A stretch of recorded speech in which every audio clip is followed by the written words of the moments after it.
So finally আমরা বেরিয়ে পড়েছি এয়ারপোর্টের জন্য। আমার ফ্লাইট হচ্ছে 6টার সময় আর এখন বাজে হচ্ছে 3:30। সো মেবি 4টে, 4:30 মধ্যে ফ্লাইট এয়ারপোর্টে পৌঁছে যাব। দেন চেক ইন করে সব কিছু করে টোরে 5টা, 5:30 মধ্যে হয়ে যাবে। দেন 6টার সময় ফ্লাইট। সো দেন 8টার সময়, 8:30টার সময় চেন্নাইতে পৌঁছাবো। And from Chennai I have train to Katpari at 10:30 p.m. right night. So কাটপাড়িতে পৌঁছাবো রাত্রির 12টার সময়, রাত্রি 12টার সময়, and from there I'll go to my college. So this is the whole day's plan. So all my luggages, এইটা সব কিছু নিয়ে নিয়েছি। এখন ক্যাবে রয়েছি, আমরা ক্যাবের মধ্যে করে যাচ্ছি। অ্যাজ ইউজুয়াল বাইরে জ্যাম আছে। সো বেসিক্যালি আমরা এয়ারপোর্টে গিয়ে তাহলে কথা বলছি। টাটা। এতদিন মেডিকেল লিভে থাকার পরে, প্রায় 2 মাসের কাছাকাছি মেডিকেল লিভে থাকার পরে আমি আবার কলেজে যাচ্ছি আমার কাজের উপলক্ষে। আমার কাজ কিছুটা বাকি ছিল, পিএইচডি, সেই কাজটা শেষ করার জন্যই আমি যাচ্ছি। মনটা অনেকটা ভারী, তাও মনকে মানিয়ে নিয়ে যাচ্ছি।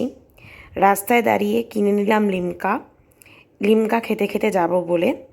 গান শুনছিলাম, গান শুনতে শুনতে যাচ্ছিলাম এয়ারপোর্টের দিকে। জানি মনটা অনেকটা দুঃখ নিয়েই বেরোতে হয়েছে বাড়ি থেকে, মা বাবাকে ছেড়ে, ভাইকে ছেড়ে। কারণ এতদিন ওদের সাথে থাকা, ওঠা বসা সব কিছু এখন খুব মিস করব। কারণ যেখানে যাচ্ছি সেখানে আমি পুরোটাই একা। বাড়িতে ফিরেও যে মায়ের ব্যাপারটা, মায়ের সাথে কথা বলা, গল্প করা, সেটা হয়তো শুধুমাত্র এখন ভিডিও কলের দ্বারা হবে, সেটা ইন পার্সন হবে না।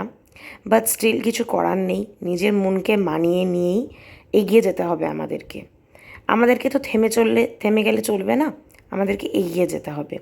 সেই কারণের জন্যই আমার এইখানে যাওয়া।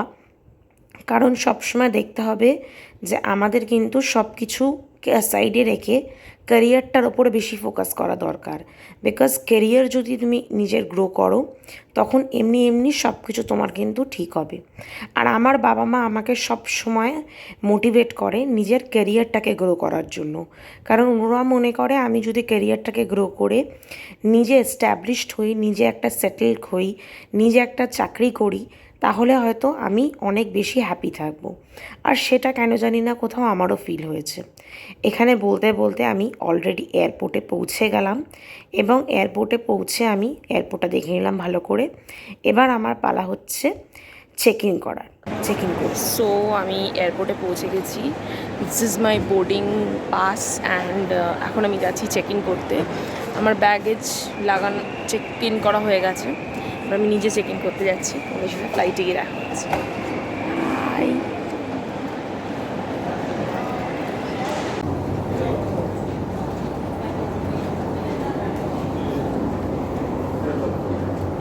ফাইনালি গাইজ, এখন আমরা এগিয়ে যাচ্ছি প্লেনে উঠবো বলে।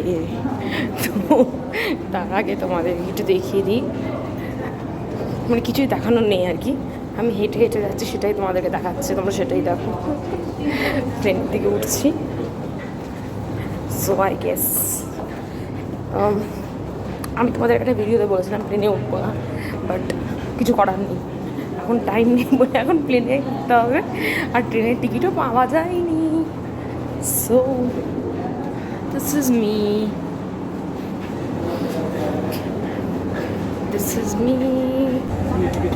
ঢুকে গেছি ফ্লাইটে আমরা। আমার সিট অনেক দূরে, 36A window seat. So guys, আমি এখানে হট ফ্লাস্কের মধ্যে চা নিয়ে এসেছি, মানে কফি নিয়ে এসেছি। এই হলো আমার উইন্ডো সিট, আর এগুলো কাপ যেটার মধ্যে আমি খাবো চাটা। হ্যাঁ জানি কাপটা একটুখানি হলুদ হয়ে গেছে, নেভার মাইন্ড। এখানে সব দিয়েছে, আর এখানে একটা ছোট্ট বাচ্চা বসেছে আমরা পাশে। অ্যাজ ইউজুয়াল আমি যেখানে থাকবো বাচ্চা সেখানে থাকবেই, কারণ বাচ্চার এই ছটফটানি আমি পছন্দ করি না। আর বাচ্চাটাও আমার পাশেই বসে সবসময়। এই দেখো, হ্যালো হ্যালো হ্যালো हेलो कल किशोर हाय कर जय जय कर टेल हाई जय जय कर टेल hi hi high hi कर किशोर हाई फाई कर आंटी के हाई फाई दे हाई हाई अच्छा flying kiss flying kiss flying kiss रे ওকে তো এখন আমি একটু কফি খাবো সো কফি খেয়ে তোমাদের সাথে কথা বলছি সো গাইস এখানে গরম গরম কফি আমি নিয়ে নিয়েছি এই গরম গরম কফিটা এখন আমি খাবো অ্যান্ড এনজয় করবো কারণ কফির দাম এখানে 300 টাকা 400 টাকা 200 টাকা which is not possible for me to buy और सीट बेल्ट पहनना धूम्रपान और इलेक्ट्रॉनिक उपकरणों या मोबाइल फोन का प्रयोग करना वर्जित এখানে যে কফিটা পাচ্ছি এটার দাম বাবা মা বানিয়ে দিয়েছে তাই জন্য আমি এখানে কফিটা খেতে পাচ্ছি কজ এখানে কফির দাম হচ্ছে 200 টাকা and which is not possible for us to buy that अंदर গরিব গাইস बाबे ने भी खरन ने बेरी मुझे वेट कर ठाती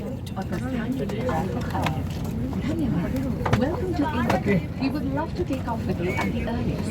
Help us get there. Please take your launch bag and your phone with the seat in front of you. Please take your seats and keep the aisle. গরম চা খাচ্ছি ভয়ও লাগছে বাচ্চাটার সামনে এখনো ফ্লাইট টেক অফ করেনি and I am ready with my coffee selfie का आदत है ना इसके लिए आपके कैमरा में आ रहा है ओ अच्छा अच्छा ठीक है कोई बात नहीं है कोई बात नहीं है कोई बात नहीं है मेरे घर पे पूरा दिन सेल्फी करते रहते আচ্ছা আর এই করতে করতে আমাদের ফ্লাইট কিন্তু টেক অফ করে গেল ভালোই লাগছিল লাইটগুলো ধিমি ধিমি হয়ে গেছিলো বেশ টায়ার্ডও লাগছিল ঘুম ঘুম পাচ্ছিল এই দিকে দেখো বাইরের দৃশ্যটা কতটা সুন্দর লাগছে সকালে যেরকম সুন্দর লাগে রাত্রিরে অন্য টাইপের লাগে সব লাইটসগুলো দেখা যায় নিচ থেকে এখন অবধি অতটা উঁচুতে ওঠেনি বলে এটা এতটা পরিষ্কার দেখা যাচ্ছে আরও উঁচুতে উঠে গেলে আরও ছোট্ট ছোট্ট লাগে দেখতে এই করতে করতে কিন্তু আমরা পৌঁছে গেলাম এইবার পৌঁছে যাওয়ার পরে আমাদের বাসে উঠতে হচ্ছিল কারণ এয়ারপোর্ট একটু দূরে ছিল তাই জন্য আমরা বাসের দিকে রওনা হয়ে পড়লাম বাসে উঠে যাচ্ছি আর বাসটাও ছিল এসি খুব ভালো লাগছিল বাসে করে উঠে গেলাম এবার বাসে করে আমাদের গন্তব্যস্থলে যাওয়ার পালা এয়ারপোর্টে যাওয়ার জন্য বসে পড়লাম সিটের মধ্যে একটা সুন্দর জানলার ধারে সিট নিয়ে বসে পড়লাম অ্যাজ ইউজুয়াল আমি জানলার ধারে সিটে বসতে ভালোবাসি তাই ওখানেই বসে পড়লাম বসে পড়ে একটুখানি ক্যাট মেরে নিলাম নিজের চুল টুলগুলো দেখে নিলাম যে কেমন লাগছে আমাকে দেখতে অ্যাজ ইউজুয়াল আমি ক্যাট মারতে এত ভালোবাসি তারপরে বাস ছেড়ে দিল বাস চলতে শুরু করলো অ্যান্ড ফাইনালি আমরা যাচ্ছি আমাদের এয়ারপোর্টের কাছে ওখানে গিয়ে ব্যাগেজটা ক্লেম করতে হবে তো যাই ব্যাগেজ ক্লেম করতে আমরা গাইস ফাইনালি আমরা পৌঁছে গেছি চেন্নাই এয়ারপোর্টে এখন আমরা হেঁটে হেঁটে যাচ্ছি ব্যাগেজ ক্লেম করতে তো ব্যাগেজটা ক্লেম করার পরে আমরা চেন্নাই মেট্রোতে উঠবো এই হলো একটা ছোট্ট আপডেট তোমাদেরকে দেওয়ার ছিল হেঁটে হেঁটে যাচ্ছি প্লেন থেকে নামার পরেও কত কাজ থাকে যাই হোক এখন ব্যাগেজটা নিয়ে নিই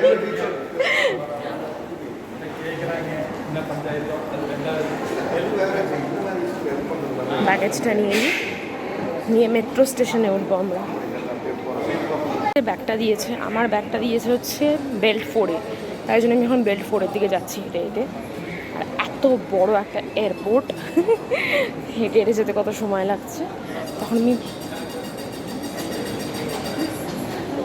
ওই দিকে হচ্ছে বেল্ট 3 সো এখন অবধি বেল্ট 3 আসেনি সো বেল্ট 3 এর পরে বেল্ট 4 আসবে আমার ফোনটা আউট অফ স্পেস মানে মেমোরি আউট অফ স্পেস হয়ে গেছে জানি না পুরোপুরি ভিডিও করতে পারবো কি না তাই ছোট ছোট শর্ট ভিডিওস করছি তোমাদের আপডেট দিচ্ছি এখন অবধি আমি বেল্ট 3-তেই হাঁটছি বেল্ট 4 অবধি আমি এখনও পৌঁছাতে পারিনি